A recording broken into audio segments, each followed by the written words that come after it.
Welcome student in the new lecture of the zoology, human health and disease. Myself Dr. S.K. Singh teach you biology at your tongue. सपना doctor बनने का with more than 700 marks in NEET exam. एक छोटी सी कोशिश और आपकी मेहनत दोनों मिल जाए तो ये काम आसान हो जाएगा. इस ह्यूमन हेल्थ एंड डिजीज़ में हम लोगों ने प्रीवियस लेक्चर्स में जो भी स्टूडेंट्स इसके पहले के लेक्चर को नहीं पढ़े होंगे वो प्रीवियस वीडियो में चले जाएं, आसानी से उनको सारी चीज़ें समझ में आ जाएंगी. प्रीवियस लेक्चर में हमने इस इम्यून सिस्टम के कंपोनेंट्स के बारे में डिस्कस किया था. What are the different components of immune system. और जब कभी भी हम कंपोनेंट्स की बात करते हैं तो वहाँ पर हमें एक चीज़ बिल्कुल क्लियर हो जाती है कि this immunity has two basic components COMPONENTS components.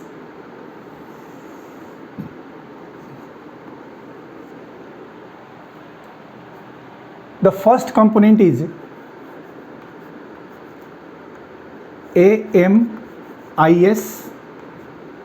पूरा नाम भाई antibody mediated immune system. Antibody AMIS and it is also known as humoral immunity. Humoral AMIS को हम क्या बोलते हैं? Humoral immunity. एक ऐसी इम्यूनिटी के बारे में ये बात करता है जिस इम्यूनिटी को एक पर्टिकुलर एलिमेंट चलाता है और आप सबको पता है कि वह एलिमेंट इस नाम में छुपा हुआ है. AMIS means antibody mediated immune system में पहला नाम क्या है? एंटीबॉडी. तो वही तो है. दैट मीन्स ये एक ऐसा कंपोनेंट है. This humoral immunity is regulated by antibodies. Antibody and this antibody is known as immunoglobulin IG. आप सबको पता है इसके बारे में. इम्यूनोग्लोब्यूलिन मैं पढ़ा चुका हूँ. चूँकि यह एंटीबॉडीज ये एंटीबॉडी जो होता है ना वह कहाँ पाया जाता है तो आप ध्यान रखिएगा. This antibody is present in blood. ये ब्लड में प्रेजेंट होता है. That's why this is known as humoral. What does it means? The antibody present in the blood which mediate the immune system is known as humoral immunity, and due to the antibodies immunoglobulin this is known as antibody mediated immune system. बहुत है इतना. जब कभी antibodies के बारे में बात करें तो आप सबको पता है कि एंटीबॉडीज़ के टाइप्स में हम लोग आते हैं तो क्या मिलता है भाई? तो IG इम्यूनोग्लोब्यूलिन. G याद करिए. दूसरा आपको क्या मिलेगा? Immunoglobulin IG A. थर्ड क्या मिलेगा आपको? थर्ड मिलेगा हमें IG M. फोर्थ क्या हमें मिलेगा? फोर्थ हमें मिलेगा IG E. और फिफ्थ हमें क्या मिलेगा? फिफ्थ हमें मिलेगा IgD.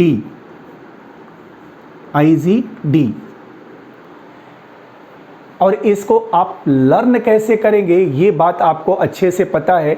एक सिंपल वर्ड है गेम्ड. GAMED.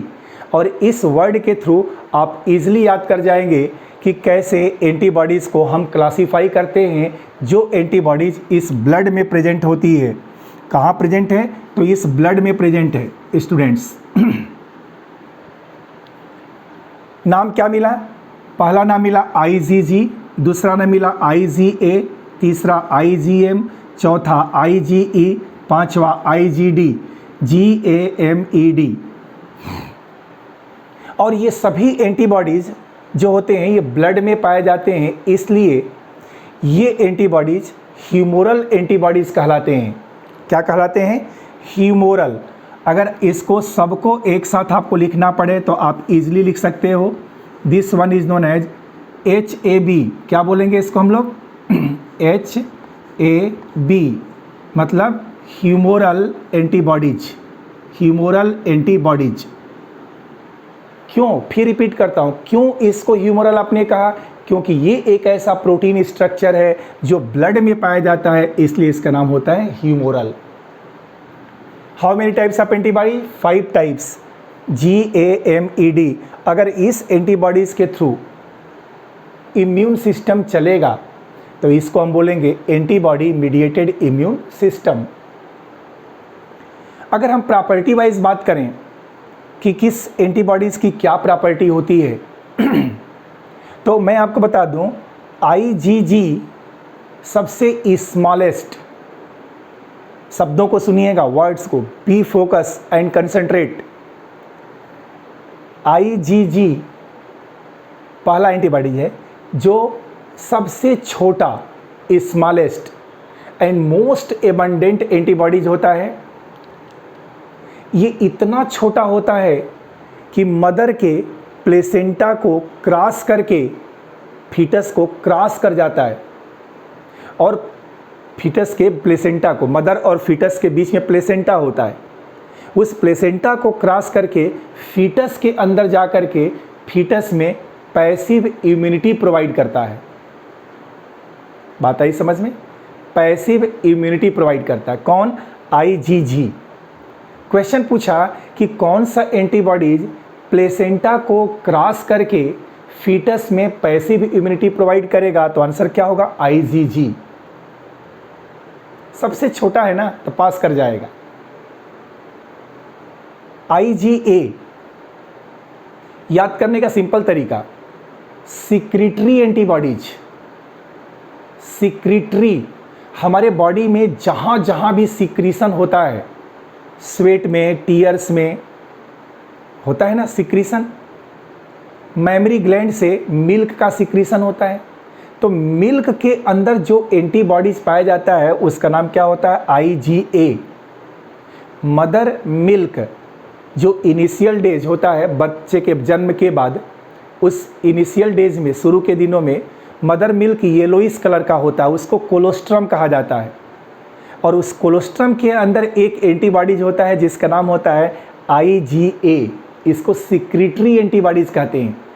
तो क्वेश्चन पढ़ते समय जहाँ भी आपको नज़र आए कि ये सिक्रीशन है, कोई चीज़ रिलीज हो रही है और उस सिक्रीशन में एंटीबॉडीज़ को पूछ रहा है, तो सीधा सीधा आंसर क्या दे देंगे आप लोग? IgA। जी से थोड़ा बड़ा होता है, ये मोनोमर होता है, ये डाईमर होता है, 2 मॉलिक्यूल से मिलकर बना होता है, एक एक्स्ट्रा J चेन इसमें पाई जाती है। तो देखिए, मदर के प्लेसेंटा को क्रॉस करने वाला एंटीबॉडीज G, मदर के मिल्क में पाए जाने वाला एंटीबॉडीज A। IgM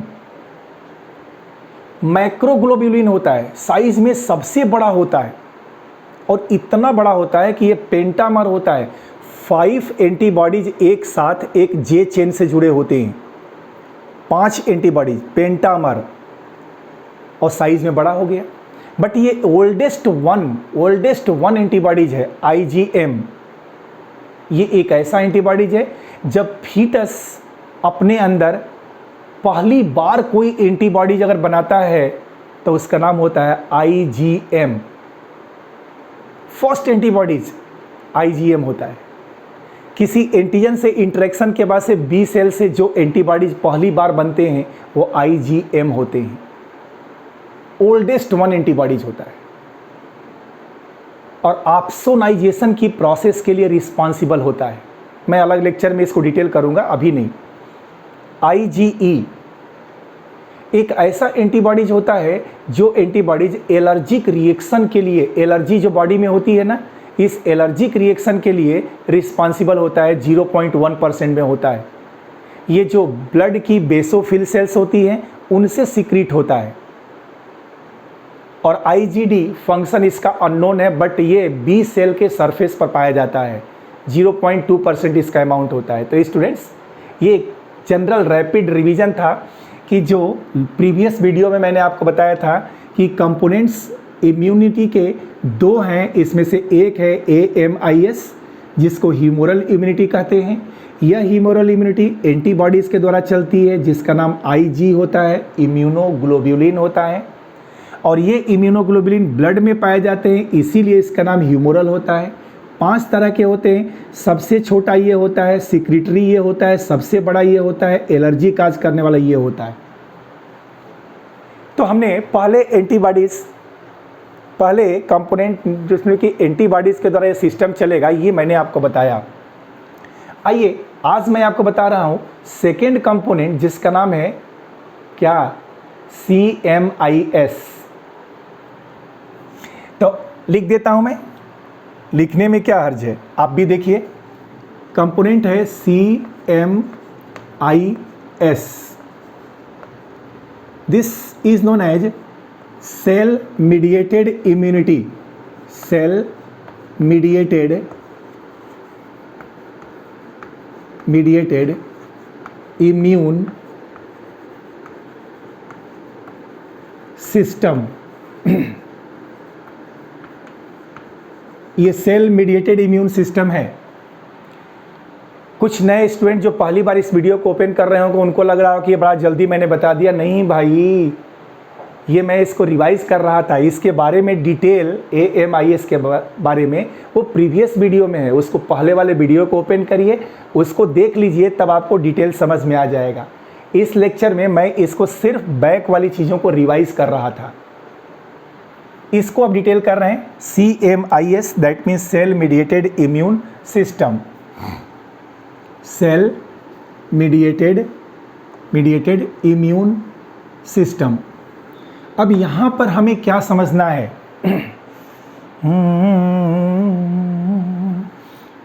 कि जो इम्यूनोजेनिक सेल्स होती हैं, आप शब्दों को ज़रा मेरे पकड़ने की कोशिश करिएगा। इम्यून सेल्स होती हैं, वो इम्यून सेल्स 2 तरह की होती हैं। अब पूछने वाली बात है कौन सी भाई 2 तरह की होती हैं, तो इम्यून सेल्स 2 तरह की हैं, जिसमें कि एक का नाम है, first one is known as, पहले को हम लोग बोलते हैं बी सेल, या इसको आप बोल सकते हैं लिम्फोसाइट भी। क्या बोल सकते हैं भाई, this B cell is known as B lymphocyte,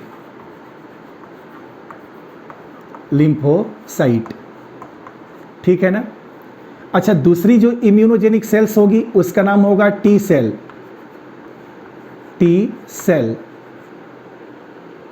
और इस टी सेल को भी आप क्या बोल सकते हो, टी सेल है तो टी लिम्फोसाइट बोल सकते हो, टी लिम्फोसाइट, है ना। How many types of immunogenic cells, there are 2 types of immunogenic cells. First one is B cell and second is T cell. B cell means B lymphocyte, T cell means T lymphocyte. और previous videos में, previous lecture में आपने पढ़ लिया है कि B cell and T cell formed in bone marrow, but B cell processed and mature in submucosa of gut, while T cell processed and mature in thymus gland. पढ़ा है। इस B cell के बारे में तो कुछ ज़्यादा नहीं बताना है, क्योंकि आपको ये समझने की कोशिश करनी कि यही वो बी सेल है, बी सेल जिसके द्वारा ये सिस्टम चल रहा है, जिसका नाम क्या है, AMIS। किसी ने आपसे पूछा कि बी सेल का फंक्शन क्या है, तो आंसर है कि B cell regulate antibody mediated immune system, that means humoral immune system. ऐसा क्यों कहा गया? इसलिए कहा गया क्योंकि बी सेल सीक्रीट करती है क्या चीज़ भाई, एंटीबॉडी, जिसको इम्यूनोग्लोब्यूलिन कहते हैं। तो जो ये एंटीबॉडीज़ के आप टाइप्स देख रहे हो ना, ये सभी के सभी एंटीबॉडीज़ किससे सीक्रीट होते हैं, बी सेल से। इतना तो बात आ गया।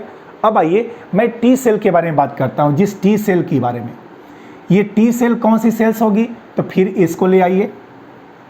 दिस CMIS, ज़रा देखिए ध्यान से, ये CMIS it is regulated by, या किसके द्वारा चलता है, तो दिस इज रेगुलेटेड बाई कौन सी सेल है, तो आंसर है टी सेल या टी लिम्फोसाइट।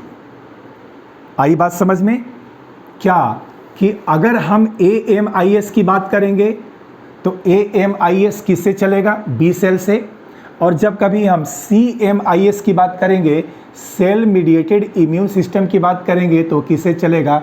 टी सेल से। अब इसमें किसी को कोई कंफ्यूजन होना ही नहीं चाहिए। B cell antibodies, T cell cell mediated immune system. इस टी सेल से क्या क्या चलता है, कैसे कैसे चलता है, ये मैं आपको समझाऊंगा। टी सेल के पहले हम टाइप्स की तरफ चलते हैं। देखिएगा ध्यान से, ये जो टी सेल होती है ना, इसके कुछ पर्टिकुलर टाइप्स होते हैं। टी सेल का मतलब टी लिम्फोसाइट। और इसमें आपको मैं बता दूं कि कुछ सेल के नाम बहुत ईजिली आप याद कर लो तो ज़्यादा अच्छा रहेगा। पहला जो होता है, इसको हेल्पर टी सेल कहा जाता है, हेल्पर। दूसरे वाले का नाम होता है सप्रेसर। क्या होता है भाई? Suppressor T cell. तीसरे का नाम होता है killer T cell, killer T cell. और चौथे का नाम होता है memory T cell, memory T cell. बात समझ में आई क्या? कि जो टी सेल है, टी लिम्फोसाइट है, वह टी लिम्फोसाइट रेगुलेट करता है सेल मीडिएटेड इम्यून सिस्टम को। जिस टी लिम्फोसाइट से ये इम्यून सेल्स चलती हैं, वह टी लिम्फोसाइट 4 तरह का है: helper T cell, suppressor T cell, killer T cell और memory T cell. Helper, suppressor, killer and memory T cells. इसमें जो हेल्पर टी सेल है, इसको हम क्या बोलते हैं? TH। देखिए भाई, H है ना, तो T का मतलब टी सेल, H मतलब हेल्पर। सप्रेसर को TS, T lymphocyte, S suppressor. Killer T cell है TK, TK मतलब टी लिम्फोसाइट और किलर टी सेल। और मेमोरी है तो TM, memory T lymphocyte. TH लिखा होगा तो हेल्पर है, TS लिखा होगा तो सप्रेसर है, TK लिखा है तो किलर है, TM लिखा है तो मेमोरी है। सभी के फंक्शंस को समझने की कोशिश आपको करनी है। क्या करना है? तो देखिए, एक पर्सन के अंदर, जिसके अंदर मुझे समझाना है, उसके एक डायग्राम को भी आपको बना के दिखाना पड़ेगा मुझे। ये एक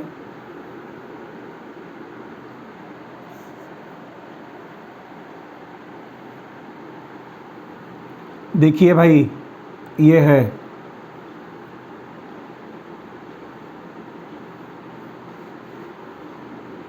ये एक व्यक्ति है,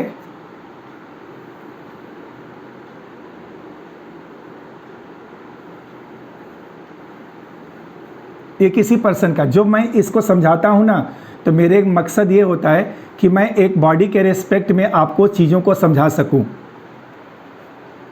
ये एक पर्सन है और इस पर्सन के मुझे समझाना क्या है, तो कुछ स्टेप्स को समझाना है जो कि आप समझेंगे तो आपको ये याद हो जाएगा। इस व्यक्ति के अंदर टी सेल के फंक्शंस को बताना है। पहला केस, फर्स्ट केस देखिएगा। पहला केस क्या कहता है कि जब कोई भी एंटीजन, यहाँ पर मैं एंटीजन को इसलिए लिख रहा हूँ क्योंकि ये पैथोजन या डिजीज़ काजिंग एजेंट्स होंगे। एंटीजन, या इसको हम बोलेंगे पैथोजन। क्या बोलेंगे? पैथोजन। इसका इन्फेक्शन इस बॉडी में हो जाता है, इसके शरीर में इसका क्या होता है? इन्फेक्शन। मैं लिखूं इसको INFECTION,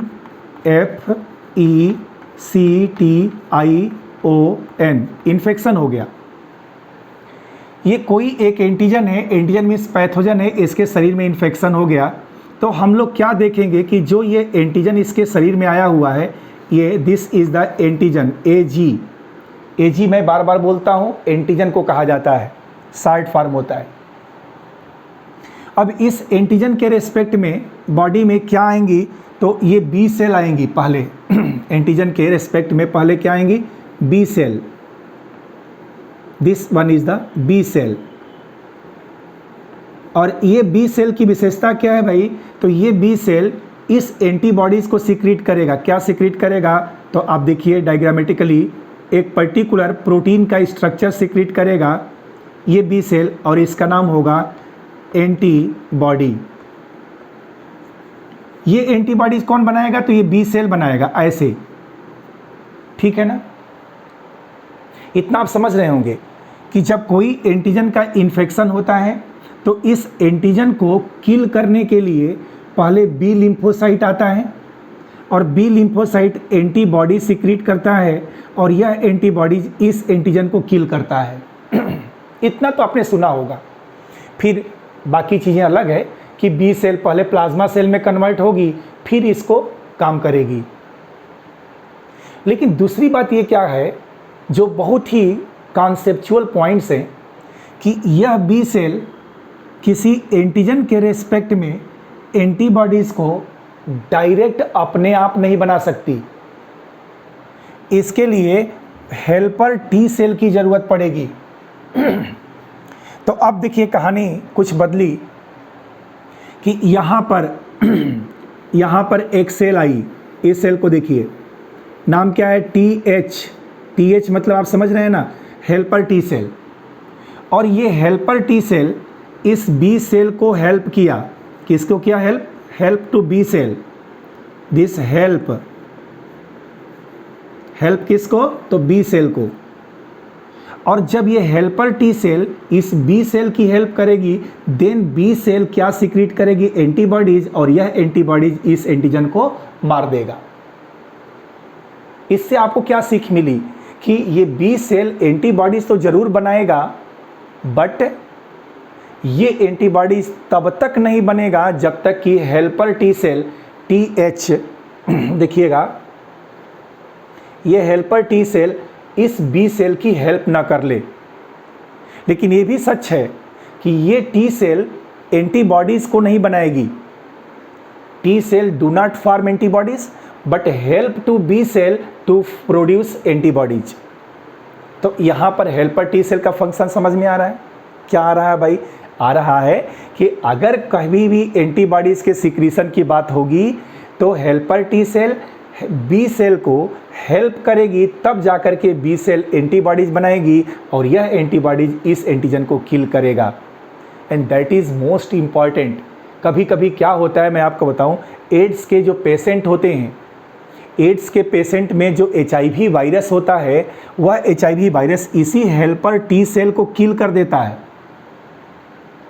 मतलब HIV पेशेंट के शरीर में हेल्पर टी सेल मर जाती हैं, उसी को इन्फेक्शन कर देता है। और जब हेल्पर टी सेल उसके शरीर में ख़त्म हो जाती हैं, तो इसका मतलब है कि उसके शरीर में बी सेल अगर रहेंगी भी तो एंटीबॉडीज़ नहीं बना सकती। क्यों? क्योंकि एंटीबॉडीज़ बनाने के लिए इसे किसी की हेल्प की ज़रूरत है, और वह हेल्प कौन देगा, TH। तो एड्स के पेशेंट में कौन सी सेल्स डैमेज हो जाती हैं बॉडी से, हेल्पर टी सेल, जिससे कि वह एड्स का पेशेंट कभी भी एंटीबॉडीज़ नहीं बना पाता। लेकिन ये ध्यान रखने वाली बात है कि टी सेल के मरने से नहीं, बल्कि टी सेल के न रहने से बी सेल अपना काम नहीं कर पाएगा। ये लिंक करना होगा आपको। Okay, this is the function of helper T cell. अब आइए सप्रेसर टी सेल को समझाते हैं। सप्रेसर टी सेल को समझाने के लिए मुझे आपको एक कॉन्सेप्ट समझाना पड़ेगा, और उस कॉन्सेप्ट को भी आप देखिए बिल्कुल सिंपल वे में। जैसे एक पर्सन के बारे में मैं आपको बता रहा हूँ, थोड़ा देखिएगा, इससे आपको इन दोनों का फंक्शन समझ में आ जाएगा। एक पर्सन के स्ट्रक्चर के आधार पर आप इन दोनों को समझिएगा।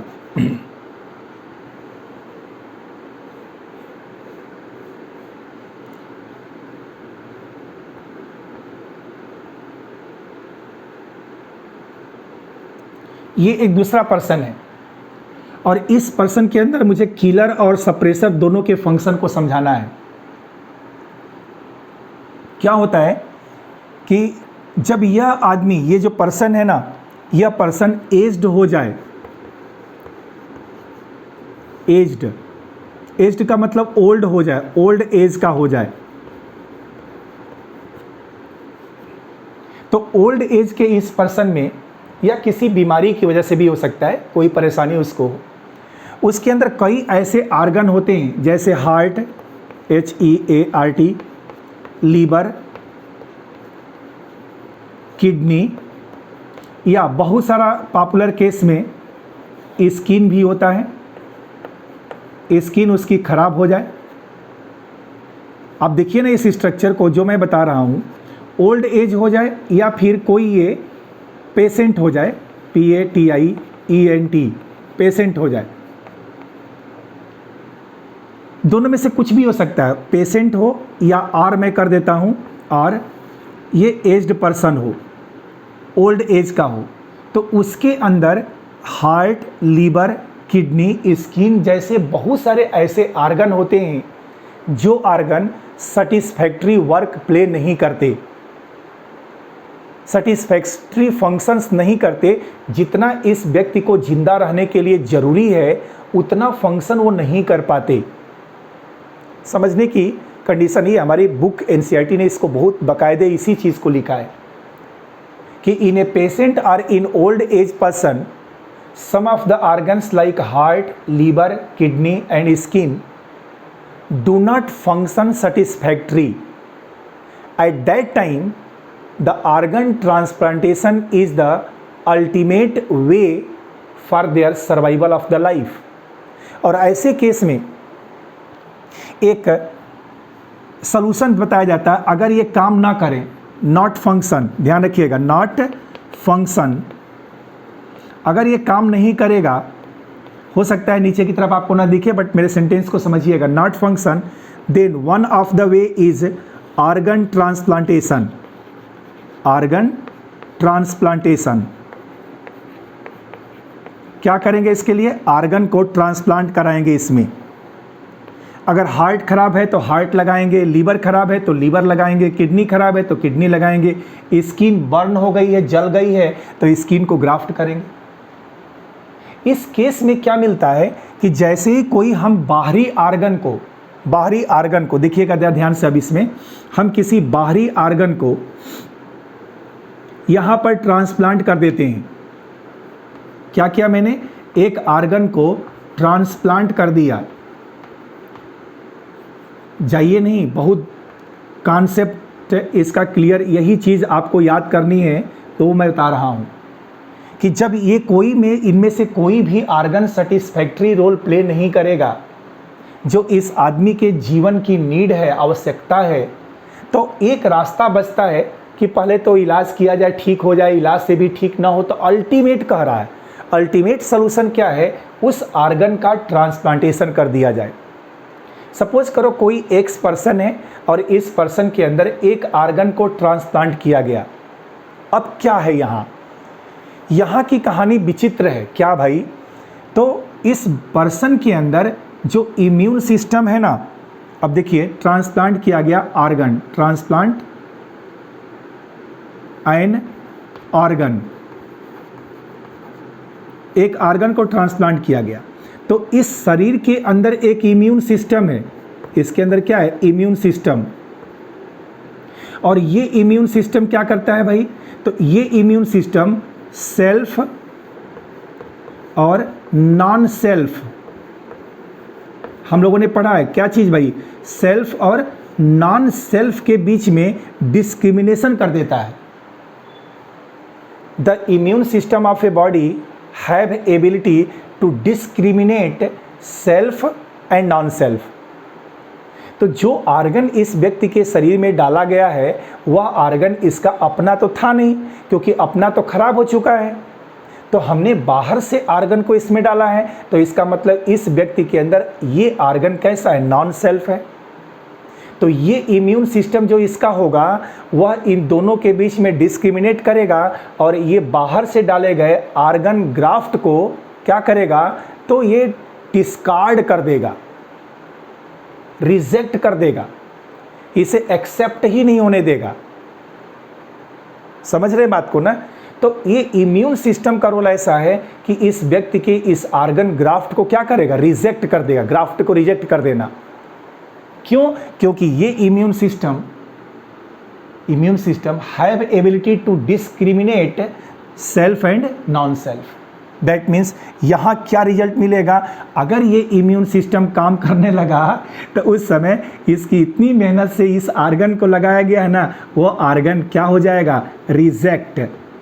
क्या हो जाएगा भाई, रिजेक्ट हो जाएगा। ये इम्यून सिस्टम इस आर्गन को रिजेक्ट कर देगा। रिजेक्शन ऑफ द आर्गन, किसको, ट्रांसप्लांट एंड आर्गन को रिजेक्ट कर दिया इम्यून सिस्टम ने। क्यों? क्योंकि ये बाहर का था और बाहर की चीज़ों को एक्सेप्ट ये नहीं कर रहा है। इसीलिए आपको बताएं कि जब कभी भी आर्गन ट्रांसप्लांटेशन होता है तो उस आर्गन ट्रांसप्लांटेशन के समय इम्यूनोसप्रेसेंट, इम्यून सिस्टम को सप्रेस करने वाली दवाएं दी जाती हैं, मेडिसिन्स दिए जाते हैं, इंजेक्शंस दिए जाते हैं। तो जब किसी भी व्यक्ति में कोई भी आर्गन को ट्रांसप्लांट करना होगा तो इसके शरीर में वह आर्गन रिजेक्ट ना हो जाए उसके इम्यून सिस्टम के द्वारा, इसलिए इसको इम्यूनोसप्रेसेंट इंजेक्शन दे देंगे। और जब इम्यूनोसप्रेसेंट दे देंगे तो ऑटोमेटिकली इसका इम्यून सिस्टम सो जाएगा, और जब इम्यून सिस्टम सो जाएगा तो ये आर्गन हम डाल देंगे। और फिर इसके बाद जब इम्यून सिस्टम जगेगा तो घूम के देखेगा, उसे क्या मिलेगा, उसे मिलेगा कि ये आर्गन है, क्योंकि सोया था, सोने के बाद भूल गया। तो जब जग करके घूमना शुरू किया तो उसे मिला कि ये आर्गन है, तो उसको एक्सेप्ट कर लेगा, उसको रिजेक्ट नहीं करेगा। यही सेल मीडिएटेड इम्यून सिस्टम में आपकी एनसीईआरटी ने लिखा है, बट वो वेरीफाई नहीं की है कि कौन सी सेल ये काम करती है। लिख तो दिया है बट वहाँ पर एक्सप्लेनेशन नहीं दिया गया है कि कैसे ये रिजेक्ट होगा। मैं इसको मिटाऊंगा, फिर आपको समझाऊंगा कि इन दोनों का रोल क्या है। तो आप एक बार समझ लीजिएगा कि किसी भी ओल्ड पर्सन में या पेशेंट में जब कोई भी आर्गन सेटिस्फैक्ट्री रोल प्ले नहीं करता, लाइक हार्ट, लीवर, किडनी और स्किन, तो इसका एक अल्टीमेट सलूशन होता है कि उस आर्गन की जगह पर एक नए आर्गन को उसकी बॉडी में ट्रांसप्लांट कर दिया जाए। लेकिन इस व्यक्ति का जो इम्यून सिस्टम है वह सेल्फ और नॉन सेल्फ के बीच में डिस्क्रिमिनेशन कर लेता है। कौन सा, CMIS, ये डिस्क्रिमिनेट कर देगा। हम पढ़ा रहे हैं इसके बारे में, तो आंसर भी इसी का देना होगा आपको। सेल मीडिएटेड इम्यून सिस्टम के बारे में, मतलब टी लिम्फोसाइट का ही ये फंक्शन आपको बताना होगा, ये ध्यान रखना है, कहीं एंटीबॉडी मत चले जाना। तो ये इम्यून सिस्टम इसके बाहर के आर्गन को रिजेक्ट कर देगा। इसीलिए जब कभी भी आर्गन ट्रांसप्लांटेशन किया जाता है तो इस व्यक्ति को इम्यूनोसप्रेसेंट कार्टिसाल के इंजेक्शन लगा दिए जाते हैं, जिससे कि इम्यून सिस्टम सप्रेस हो जाता है। फिर आर्गन ट्रांसप्लांटेशन का ऑपरेशन किया जाता है, फिर ये ठीक हो जाता है। ओके, अब देखिए, जिस चीज़ को मैं आपको बताने की कोशिश कर रहा हूँ वो एक इंट्रोडक्टरी भूमिका मैंने बताई कि यहाँ तक आप समझ गए। अब यहाँ पर सोचो अपने मन से कि इस व्यक्ति के अंदर, इस इम्यून सिस्टम में ऐसा क्या है। अब आइए इस पॉइंट को देखिएगा कि इस पर्सन के इस इम्यून सिस्टम में ऐसा क्या है कि ये बाहर के इस डाले गए आर्गन को रिजेक्ट कर दे रहा है। तो आंसर है, इसके इम्यून सिस्टम में एक सेल है जिसका नाम है किलर टी सेल, TK। अरे भाई ये देखिए आ गई बात, ये किलर टी सेल। यह किलर टी सेल इस नए डाले गए आर्गन के ऊपर अटैक करती है। क्या करती है? अटैक, ATTACK, अटैक कर देगी और इसको किल कर देगी, जिससे ये आर्गन रिजेक्ट हो जाएगा।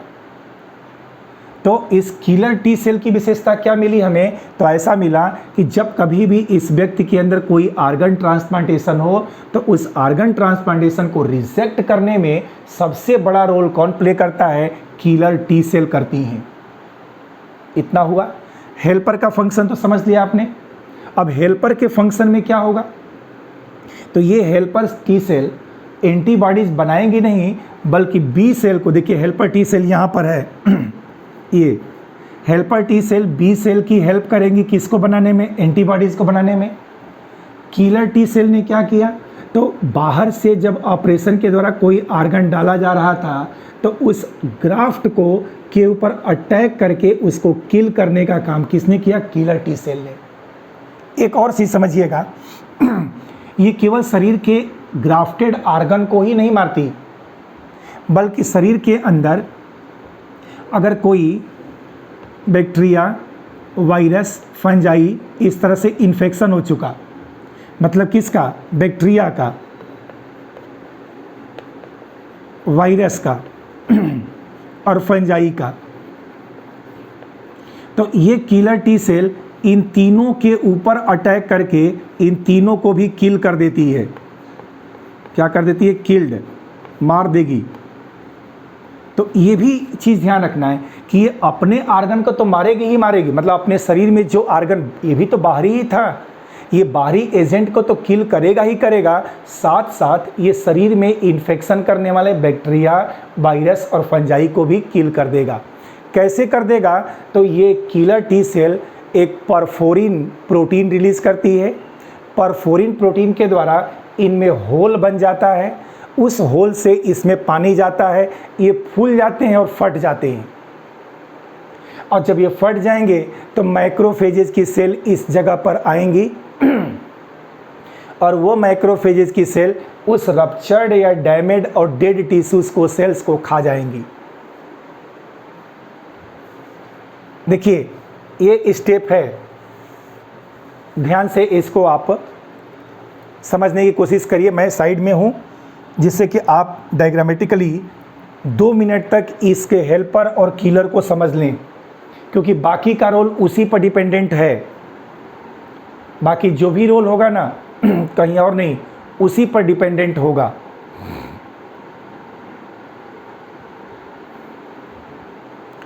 चलिए भाई, अब मैं थोड़ा सा इससे हट करके आपको समझाता हूँ।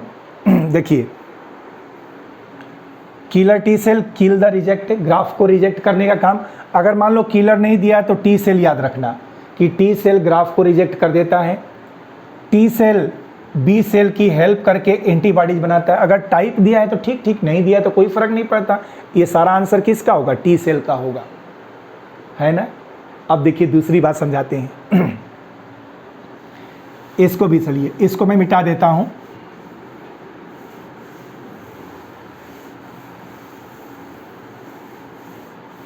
अब आइए, आपको इस सप्रेसर और मेमोरी का फंक्शन समझना है।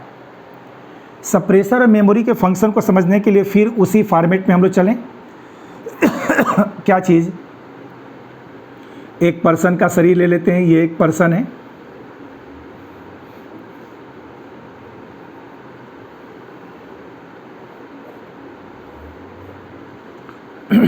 यहीं से समझिएगा, याद होगा आपको। इस पर्सन के अंदर आप देखिएगा दोनों चीज़ों को, किसी एंटीजन का इन्फेक्शन हो गया है, कोई एंटीजन इसके शरीर में इन्फेक्ट कर गया है। इन्फेक्ट, एंटीजन का इन्फेक्शन हो गया है। Antigen means pathogen. Antigen means क्या होगा? पैथोजन इन्फेक्ट कर गया है। अब क्या होगा? तो 2-3 चीज़ों को समझिए। यहाँ 2 सेल आ जाएंगी काम करने के लिए। कौन कौन सी आ जाएंगी भाई? तो देखो, एक बी सेल आ जाएगी, ये बी सेल। एक और देख लो आप लोग, एक यहाँ पर आ जाएगी टी सेल, इसको भी आप देख लीजिए, टी सेल आ जाएगी। बी सेल एंटीबॉडीज़ के थ्रू और टी सेल सेल मीडिएटेड, मतलब ये AMIS चलाएगा और ये CMIS चलाएगा, दोनों के द्वारा आ गई। अब क्या समझना है? देखिए, इन दोनों के रेस्पेक्ट में सप्रेसर, मेमोरी, सभी चीज़ आपको एक साथ समझ में कैसे आ जाएगी। तो ये एंटीजन का इन्फेक्शन हुआ, इस एंटीजन को किल करने के लिए, इस पैथोजन को किल करने के लिए बी सेल और टी सेल यहाँ पर आई और ये दोनों मिल करके, अलग अलग भी और मिल करके इसको डैमेज करेंगी, इसको किल करेंगी। सबसे पहले ये टी सेल इसकी हेल्प करेगी, है ना। तो बी सेल क्या बनाएगा? अरे भाई, बी सेल क्या बनाएगा? तो आपको तो पता है ना, एंटीबॉडीज बनाएगा। क्या बना देगा, एंटीबॉडीज, ए बी मतलब एंटीबॉडीज, क्लियर। टी सेल में एक और आ जाएगा, क्या आ जाएगा भाई, तो एक और सेल आ जाएगी, देखो यहाँ पर ये टी के आ जाएगी, टी के मतलब किलर टी सेल।